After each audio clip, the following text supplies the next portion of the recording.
Hello, Josh. Please introduce yourself. Hey, Marco. Hi. How are you? I was waiting. Okay, cool. It's me, Josh, from Toxik. Okay, cool. The Toxik from New York. I probably, yeah. Yep. Cool. There's slick Toxik. There's a couple of other variations of Toxik, but there's only one Toxik. There's only one Toxik. Okay, cool to know. And I think the most people know that. Okay. First question: who or what inspired you to pick up the guitar? And at what age was that? Okay. My father played guitar and bass and a little bit of drums as well. So there was music in my house. Also, my parents were restaurant people. They owned restaurants. They worked in restaurants. They owned restaurants and bars. So there was always live entertainment. And I was around live music from the time I was a little boy. So I actually I first picked up a guitar the first time I learned chords. My father showed me. I was 6 years old. Wow. But that was the end of my formal education until I was 19 years old. I never took any lessons. I was completely self-taught, and I just had the instruments available to me, so I picked things up as I went. I did end up in orchestra and band in school where I played other instruments, and there I did learn to read music and so forth. But really, it was osmosis. I have played basically my entire life. Almost 50 years at this point. Whoa. Because then you were pretty young when you started Toxik. Well, when we started Toxik, yes, very young, 17, 18. Okay. And what year was that? Toxik formally begins in 85. 85. And how was it formed? Toxik was the secondary band after a cover band called Tokyo. We were a formation that we played other people's music for work, and we became an original band and changed the name to Toxik. Okay. And which bands influenced you guys?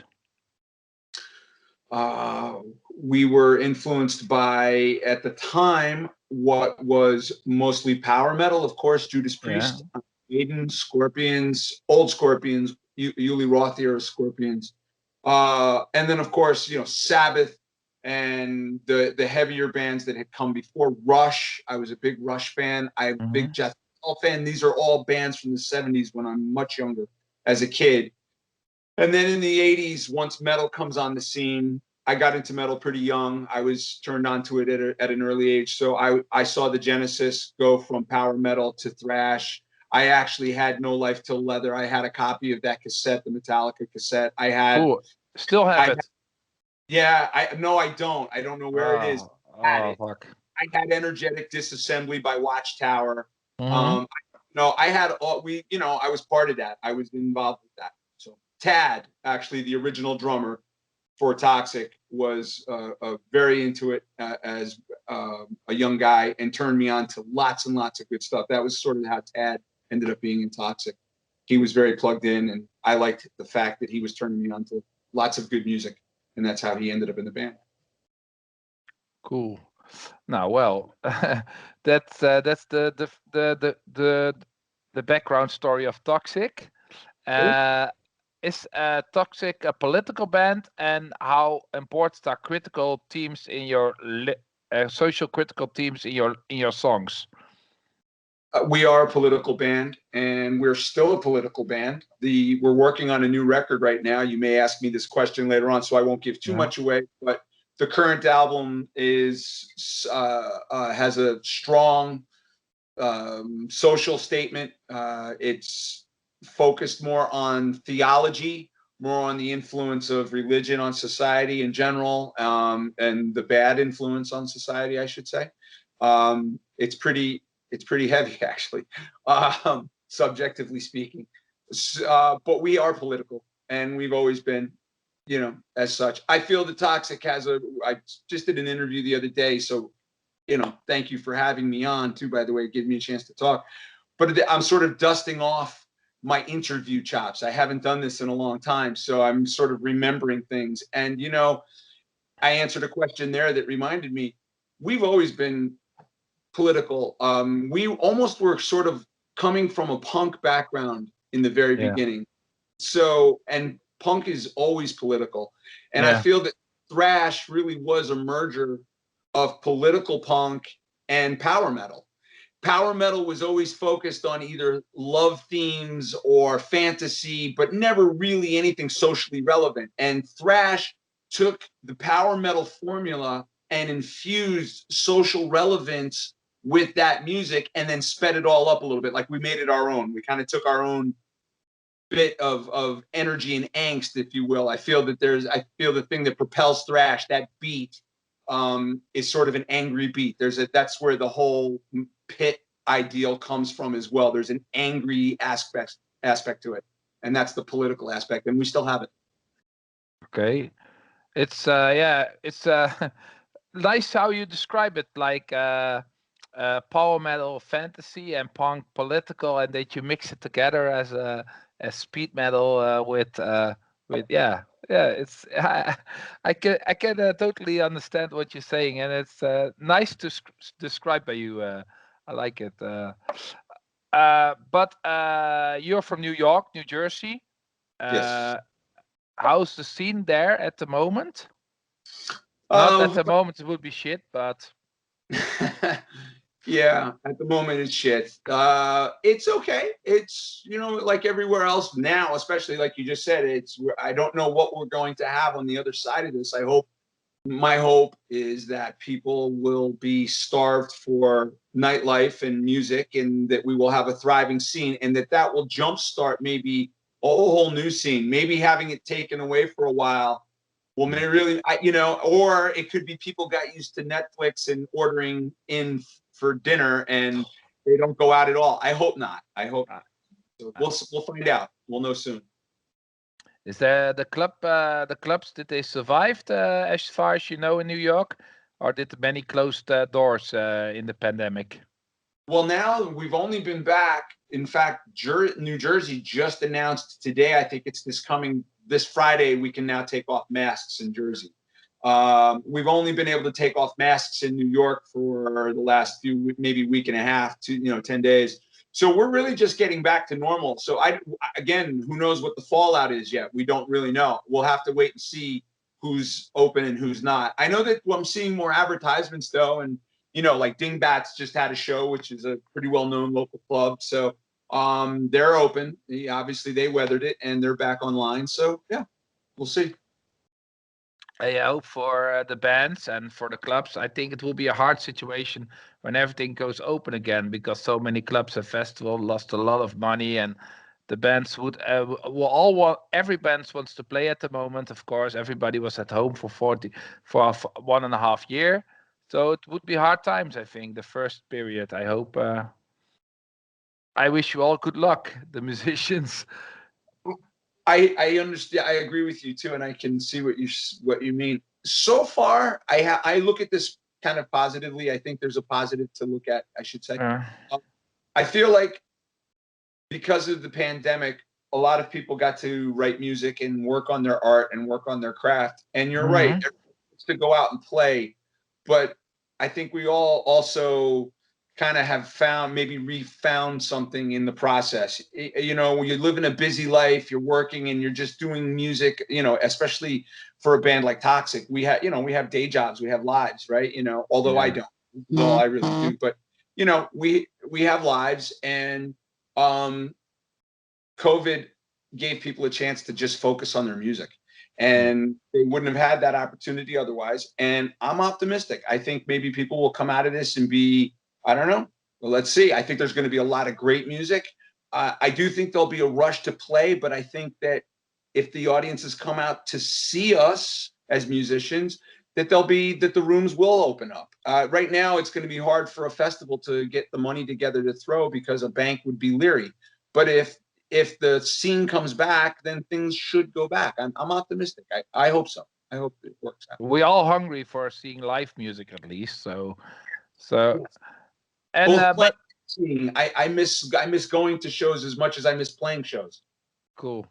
Yeah, because what you are saying is really true. Like I know also a lot of bands personal, and I heard all the same story. Like we worked very hard on our new songs because we had no chance to play, and I think that's a positive side about COVID. Yeah, that a lot of people saved money, and the fans saved money because they couldn't go anywhere, and the our and the bands could practice a lot and work it out as perfect. Even because if you're always on the road, you cannot work decently on a new record, and now you had 1.5 year time to work decently on it.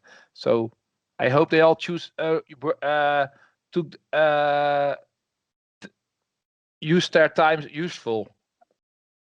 Yeah, I know we did. We have. Okay, that so we can. So that's I will come back to that question from your new album later, but yeah, I'm curious about the new stuff. Okay. Uh, there's also a connection between Toxic and the New Jersey youngsters Paralysis, right? There's always Yes. a friendship with that young guys. Yeah. Uh, Yeah. can you Well, tell me about it? yeah, Ron sings for Toxic. Ron plays guitar in Paralysis. Mm-hmm. So Ron is playing double duty in the two bands. And John, whose band it is, John's Yeah. been at it for, I've known John now. I've been aware of them for, 5 years plus more, 2014, 2015, I guess, 2000, sometime is when I first became aware of those guys. So and we have a couple of friends in common as well. Their manager, Paralysis manager, Nick Mimikos, is a Yeah. friend. And I talk to Nick pretty regularly on Facebook. We actually shoot a lot of really funny shit back and forth. He's an interesting guy, and we talk quite a bit. So yeah, Paralysis is, we're part of that. They're part of it. We're part of that. Whatever it is, thing that we have here. Cool. Uh, Tell me also how you found this Dutch guitar player, Erik van Druten. The professor has been working with Toxic for the last several years, and Mm-hmm. we wanted to add a second guitar player for the Think This run. We went out and we supported 30 years of Think This, and we needed a second guitarist. And Eric is my good friend. It Yeah. knows the material, is good friends with the band. Dennis DeMai is our tour manager, is our road manager, is one of his best friends. They were in Slow Obituary together. They were in a band together. Dutch, So yeah. yeah, Eric is just, was natural. Toxic has a strong Dutch connection, right? I mean, we're signed to Roadrunner. We came and played Dynamo 88 was our first real show. Like Yeah. the Holland has always been our second home. And we feel that, I especially being the original member of Toxic at this point, I've always had a pretty strong kinship with the Dutch people and with that audience. And in general, your culture, I really respect you guys. I feel like you really have a very cool society. Okay, I know thank you. over the years, and I know it's like everywhere else. Things change, but it's still one of the smarter places on the planet. The people in general are intelligent. So Toxic has resonated always with the Dutch because I feel like Toxic's music is kind of a hybrid. There's a certain amount of intellect with Toxic. It's not just thrashing. There's something more to us. We have another layer. And I find that the Dutch tune into that. We have markets that seem to get us more than others. And Holland the Netherlands is one of them for sure. I know, I know. It's true. I'm a Toxic fan since I discovered you guys on the Stars on Trash LP, the compilation. Since that, huh? Yeah, you've said that. You told me that once before. You've told me Yeah, that. Yeah. yeah, and yeah, Toxic is always a real Dutch band. Yeah, it's not a Dutch band, but it's a real Dutch band. Like Testament, like That Angel, those bands are all very popular here, and Toxic is also one of them. So yeah, you released also some stuff by the Dutch label No Dust Records, by Mm-hmm. Henk. And that's why the question comes. It seems your connection to the Netherlands is pretty good, but you just told me. Like, Yeah. No Dust, Hank and his label No Dust. Over the last couple of years, we released the box set, Yeah, I which have it. contained 3 EPs, and including the debut of Ron, our singer, on the third one on Kinetic Closure. So Mm-hmm. yeah, no, really, that was our time with No Dust has been very, very productive I think for both of us, for both No Dust and Toxik. I think it was a really good partnership. I actually am going to do a solo guitar record for Hank. I'm going to put I'm doing a solo record, and that's going to go on No Dust. So, and I'll be promoting that more. He's, we're actually, I'm supposed to be talking to him about that as we speak. We need to get together and have a conversation. But that will, once Toxik is finished up here, I'm going to get back to work on that. Okay, cool. So now, Hank, also some promotion for you guys, for you in the interview. A solo album by Josh on your label. Well, cool. I'm curious. And then also how about back to the Netherlands. Because I know this connection with the Netherlands. Of course, I am from the Netherlands. How was the experience playing at the Dynamo along with so many great acts? 1988, right? First time. Yes. Yeah. How was it? And then again in 2017. It was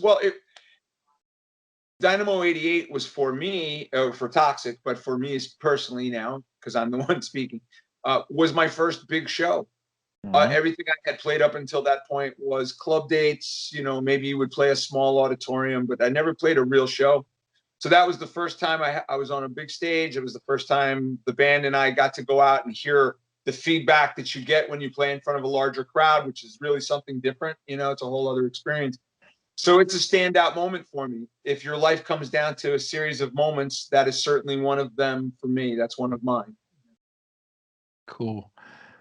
Sadly, I wasn't there because I was only 10-year old, but I was begging my mom to go there, but I was too young and I couldn't go. But I saw you later, of course, at the Dynamo Club, and you also played some club shows here. I know that back in the day. Also, in the new Dynamo Club, you also played, right? The new Dynamo Club. Yeah. We've played there a bunch. Yeah, I've played there several times. Yeah. Cool. In various formations of the group to get to where we are now.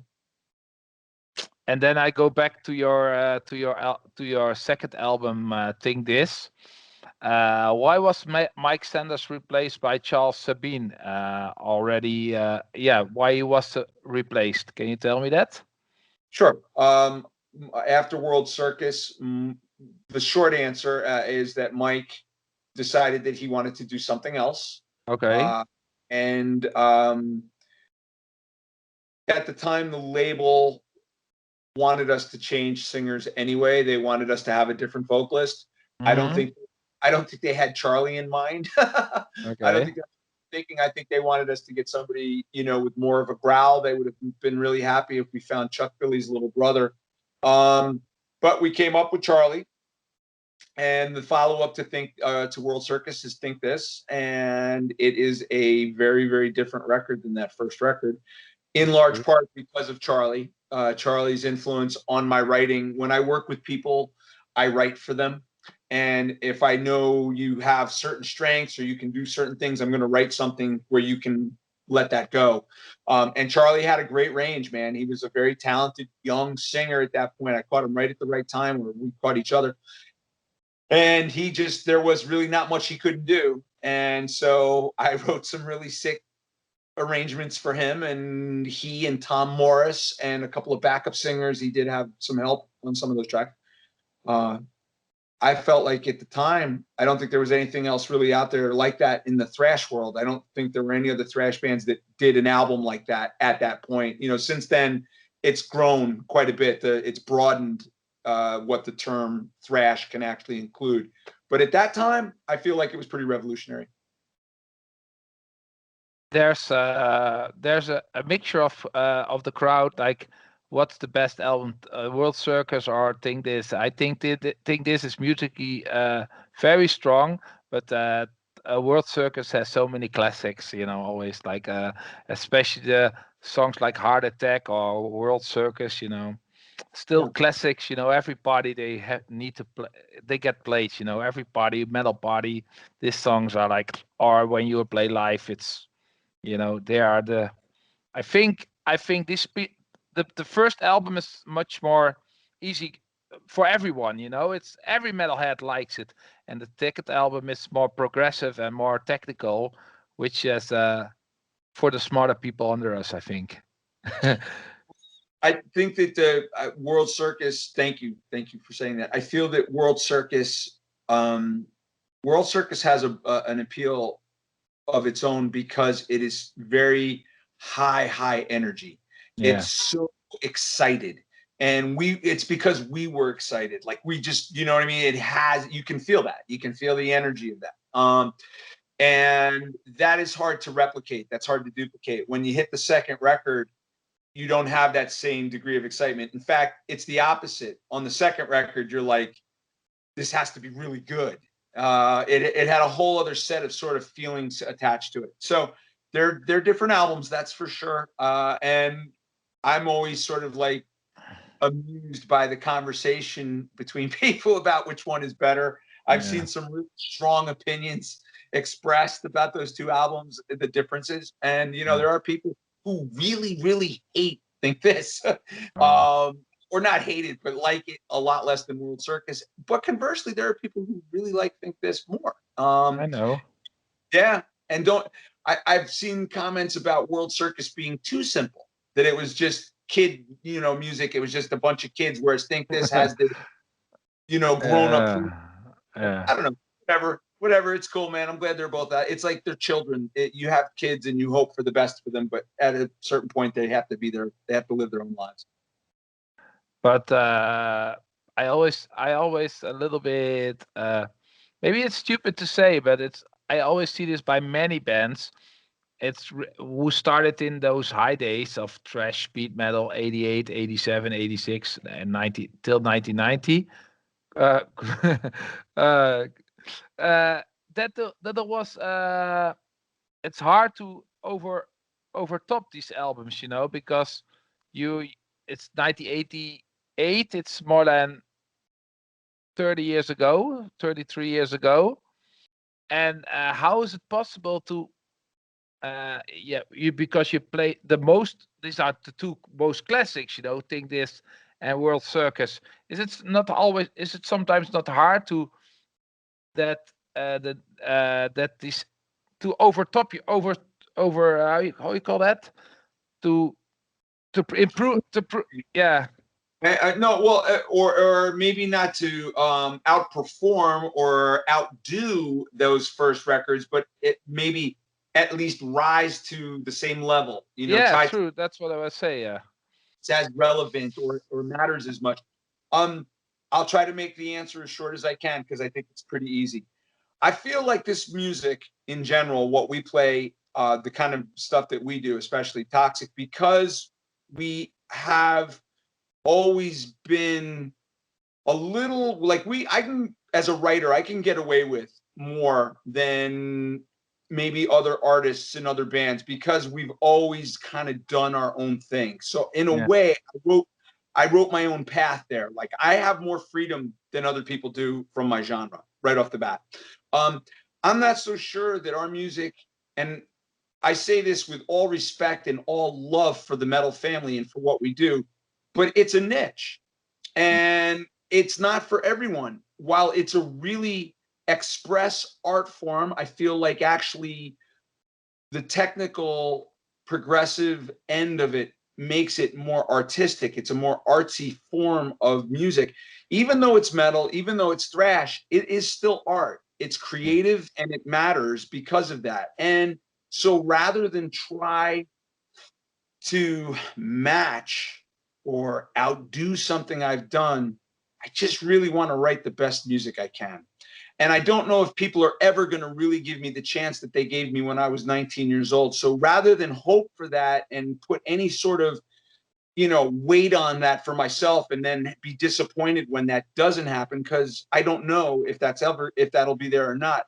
Again, go and write a record that makes me happy, that makes the band happy, that I feel good about. And if other people get it and it resonates with them and it connects, well then cool. But no matter what, I've done something that I feel good about. And that may all sound very cliche and very canned, but it's not. It's really how I feel. And it's like we talked earlier before we started recording about being honest. That's truthfully how I feel about it. And I hope that people like new music. Of course, I want acceptance. I want people to enjoy it and to be provoked. I want you to think. I want you to feel. This is what I put art out for. This is what my band is about. This is what we do. But at the end of the day, I want to be entertained too, and I want to enjoy doing it, and I want to feel that I've put out something that's worth the $15 that you're going to spend for it. And about that open-minded mindset from music fans, and I think you're on the right place in Holland, because I think the Dutch fans are, in general, if a new album comes out, what the people, as far as I know, in Holland, they always give it a chance at least. But in some countries, the people are like, oh, only the first 2 records. But I think the Dutch people are very open-minded, and they always look out for new albums of the bands they like. So I think that's also a thing. Like with Netherlands, yeah, when the new Toxik album is out, I know many people who like to hear it and like to give their opinion, and I think that's also really Dutch, like we are open for new things, and that's I think, yeah, that's why we are curious about your new album, because you're signed by Napalm by Massacre at the moment, right? Yeah. Yeah. Can you tell me a little bit like a little bit more about that new album, what we can expect, and when can we expect the new album? Well, we did, as there's a few things there. I want to go back to what you said first, though, about the Dutch being open-minded. Actually, there are a couple of markets out there that I feel where that's true, and you're absolutely right. Just because I want to respond to what you said, the Netherlands absolutely is one of them. And again, because I've always felt the connection to the Dutch people and to that market, maybe why, because there's an open-mindedness there, that you are willing to listen to something new, that there's a willingness there. I find the Japanese listeners, the Japanese fans, are willing to listen to new music. They're not only, that they'll judge your new music. They'll listen to it and they'll judge you based off of where you are in your progress as an artist off your new material. Australia seems to be another market that, for whatever reason, seems to be very interested in new product. They buy our CD. So I think we can actually make an easier argument about where people are really sort of closed off. And that's like, there's a couple of specific countries. So I know those countries. We don't mention them. Yeah. So isn't that funny? It's actually easier to say who isn't open-minded than who is, and that's kind of cool. Okay, so moving on. Massacre, great partnership for us. Massacre being a very devoted metal label. They get it. And they're just I feel and I'm not just saying this because I'm happy to be signed to them, because I am, but I really believe this, that I feel like they're kind of it's a perfect partnership for us and them, right where we are right now. We have our nostalgia and our legacy, but yet we've got this new product that's really kicking ass, and the new lineup is very strong. So we've got something that's really of value right now. And I feel like Massacre is the right label that understands both worlds, that they understand there's a nostalgia component, but that there is something new. And to that end, they immediately went out and started relicensing World Circus and Think This, and getting all of our inventory into one place so that people could have access to everything at once. Very shrewd, or not shrewd, but very, very well thought, and made me feel really confident in their ability to sort of market us the right way. I always felt that Toxik was mismarketed. I don't think we've ever really had a fair shot at an audience, because the labels didn't really know what to do with us. So I'm optimistic. I think the second part of that question, because there was really 3 things there. The second part was to talk about the new record. Did you want me to talk about itself? Yeah, please. Okay, sure. 11 songs right now, it looks like. Again, socially relevant. heavy, almost black metal heavy anti-religion theme on this one. It's not a black album. We're not going for that. That's not what it's about, but it's really, really intense lyrically. We've been writing some very strong lyrics. It's not flinching at all. We're not trying to, there's no shock value for shock value's sake, but there's a great deal of shock value. And the album is, in terms of its subject, without, there's a concept, but it's not a strict concept record. You don't have to follow the concept to enjoy the record. It's not like if you don't get the first song, then the third song doesn't make sense. They do. You can still just listen to it not knowing. But if you realize that there is a concept going, that there's a thread, the thread is, I have a philosophy that Christianity, Judaism, Islam, the Abrahamic faiths exchange our natural existence, our nature, for a hyper-real God and a hyper-real set of morals that are not natural, that are propelling us on a path of destruction, that we cannot survive. It is not sustainable. And the longer we support and pretend that there's something in the sky that isn't there and base our cultures on it, the more likely we are to fry up in our eroding environment and succumb to our fast advancing technologies that are getting ahead of us. We're in trouble. And it all comes down to our belief in this bullshit God. Okay. So the new record is about that in essence. And along with a few other things, but that's kind of the super issue that it all boils down to for me. And luckily I work with, 4 guys that are willing to go along with that. And I think they believe to a greater or lesser degree, more or less the same thing. And so we're all kind of the same mind. And therefore the record actually has a philosophy behind it that bands at our age and at this stage don't always have. By now, a lot of bands are writing it in. You know what I mean, Marco? By now, they're sort of coasting on what they've done in the past. They're not trying to break new ground necessarily. Yeah. Some bands are, but a lot of the older bands don't. And I feel like this record has a philosophy. It's not just us out here trying to capitalize so we can go out and play some shows. It's actually, we're saying something with it, which is cool. You asked me earlier if we're political. We are. I don't engage in much politics anymore verbally. Instead, I'm putting it into the music, like I said before we started recording. So this record is that. And there you go. I was a bit of a long answer, but there you go. No. When will for which period it will be it's planned to come out? You did ask me that. That's right. We are finishing it we're using July 1st as our deadline.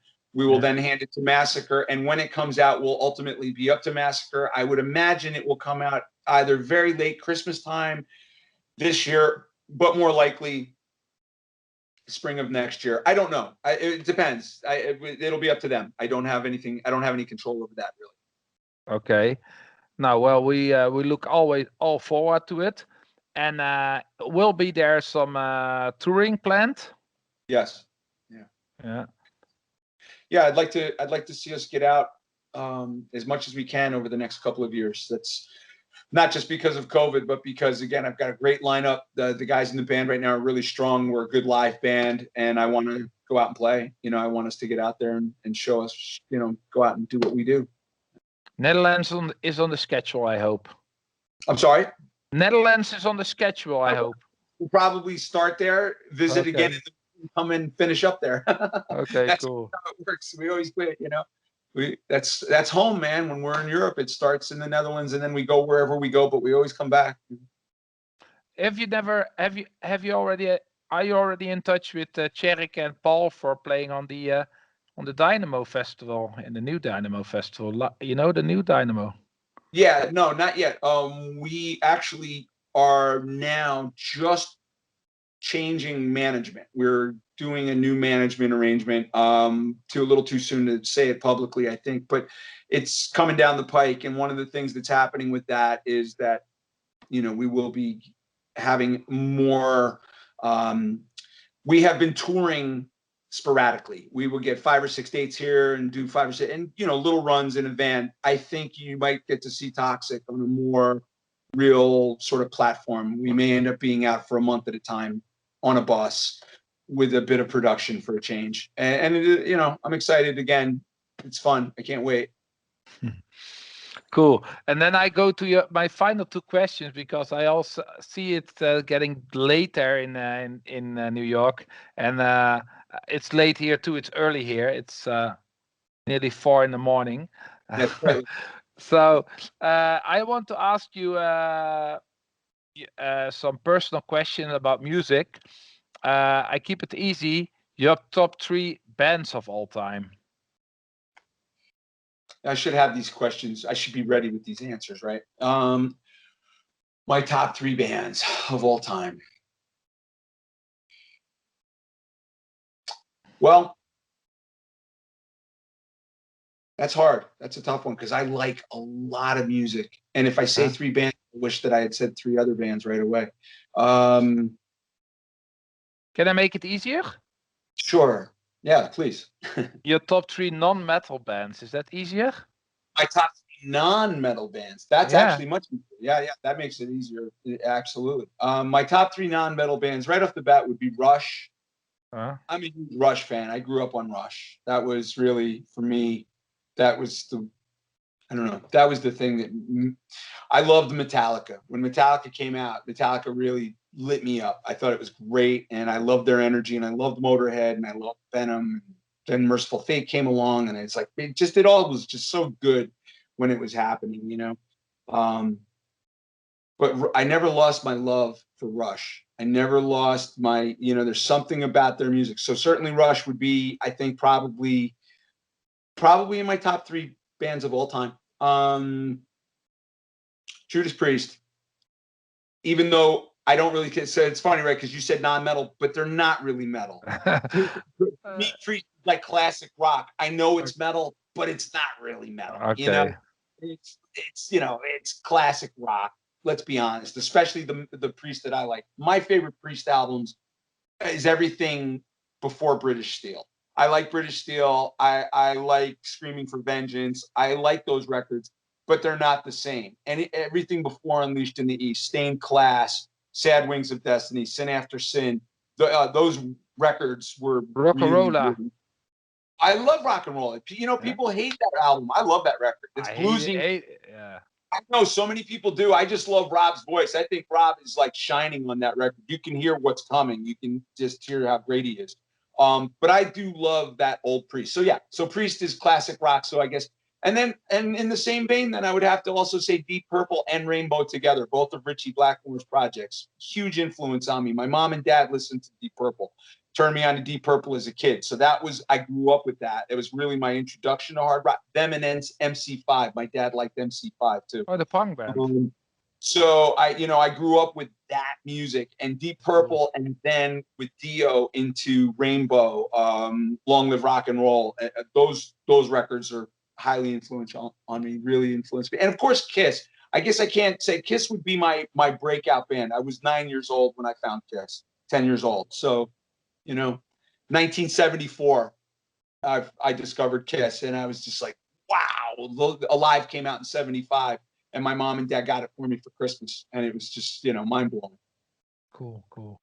I don't know if I asked all important questions, but I like to give you the opportunity to say whatever you want. The last words, last thing I forgot to ask. Please go ahead. Maybe. Thank you, Marco, for giving me a chance to talk and to discuss Toxik. I'm very grateful for people like you and for the fans and for the friends. I'm a pretty humble person. It's not an act. So the word fans for me, actually, there's a certain amount of discomfort. Our conversation at the beginning before we recorded, I've always been awkward with the idea of fans. It just throws me. It's much more of like friends. If someone has been listening to my music for 30 years, they actually know me better than people that I'm interacting with day to day. I can work with someone for 5 years and they don't even know I'm a musician because I don't share a lot of myself with people. So if you know my music, you know me. So for me to sit here and have a conversation with you, you got turned on to us at Stars on Thrash. You've been you and I have basically been friends for a long time, even if we've never spoken before. And so it's a really nice opportunity for me to reconnect with friends. I'm so happy that I have a place there where I can plug in. I'm humbled by it. I'm glad that I still have an audience and people that care. I hope I send you all out. We, my band, I'm saying a lot of I here because I'm being interviewed, but I do mean my band. I didn't talk about them enough either. I'd like to just say real quick. But as a unit, we want to bring something really good out. And I hope that people like it as much as we like making it. I'm really confident in the music. It's honestly the best thing I think I've ever done musically. And the band is fantastic. When you're the only remaining member, it almost kind of becomes a cover band. You become a tribute band a little bit because you don't have any of the original members. But Toxik has always been shifting. World Circus was one lineup. Think This was another lineup. Inhumanities was a lineup. Breaking Class was a lineup. Kinetic is a lineup. They're all different lineups. Everything that I have with a Toxik stamp on it, audio, recording that's out there, has a different lineup each step. So this current lineup, which would be the same lineup that's on Kinetic Closure, the last EP, is particularly good. I feel it's the best lineup since the original formation. James DeMaria plays drums. He and I have been working together for 6 years, coming up on 6 years. We've traveled a lot. Great drummer, great guy. About 50% are running the band at this point. I would say that James kind of has more to do with running it than I do. I'm the music guy. I create, but he's really got his shit together. So he runs a lot of the business. Shane Boulos, bass player, came through Jim. James introduced me to Shane. Shane came on, has now been with the band for 4 years, is outstanding, just a great player and a great guy. And again, brings a technical knowledge to the band. He's really good with video. He's really good with the social media, that end of things. He's just, he owns an electronic music store. He's opening a synthesizer shop. Like, he's that guy. He's just got that going on for him. Eric, we talked about. Eric's an awesome guitar player, an awesome guy, great person to be in the band, very intelligent, very, very spirited, very spiritual, like just a good guy. He brings a lot to the band, character-wise. And then Ron the singer, Ron Iglesias, new singer, is off the wall. He's a crazy talent. I hit the jackpot with this dude. He's just fucking sick. How old is he? 31. 32. Okay. He's a kid. He's young relative to the rest of, to me. I'm the old guy in the band. And Ronnie's just a badass. He plays guitar. He plays piano. He sings really well. He's a great vocalist. And he's a great musician, and he's a good guy. He's got a really, really good character, good person. All of these guys are nice, solid people. And again, philosophically, we agree. So you asked me to spell a little, to go on a little bit, to wind a little bit. There you go. I'm very happy with the band the way it is. New Toxik is fantastic. We are united in our desire to bring out a really kick-ass record for our friends and our fans alike. And man, thank you for still being out there. I'm glad we're still here for you, and vice versa. Okay. Oh, thank you very much for your open-minded chat before the recording and during the interview. You say a lot of things we all like to hear. I think as fans, we thank you very much, Josh. As a fan since 1988, since the debut album came out, I always liked your music, and I always look out when you come play here. And maybe we can meet on some festival or concert, personal. I don't know, but it would be cool to meet you in person and have a drink. Yes, yeah, that would be fantastic. I'd like that, Marco, for sure. Okay. Now, thank you very much for your time. And I hope we meet very soon on the road. Yes. And before or after the stage, but at least going wild and rock again. Hopefully within the year. Within a year from this time, I would like to think that we will be able to sit down and have that beer. Okay, thank you very much. Well, thank you very much, and greets to everyone there. And the interview will be online within. I will let you know when it's online. Okay. Fantastic. Okay, thank you very much. Marco, thanks very much. Bye.